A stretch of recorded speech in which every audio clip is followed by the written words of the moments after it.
May problema bang buhay mo? Huwag kang mag-alala. May advice ako.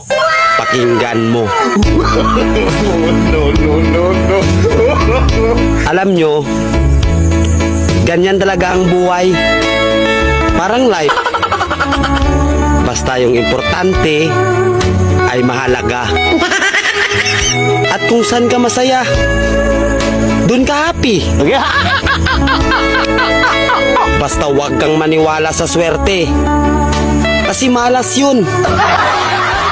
Minsan ay sometimes, kaya matuto tayong tumanggap ng acceptance. Halimbawa, for example, ang baby ay sanggol. So kung di mo intindihin, you don't understand.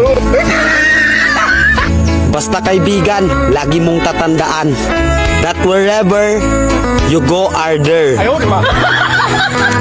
At the end of the day, ay gabi na. At alam mo, walang umaga sa Japan. Kasi lahat sila ay hapon.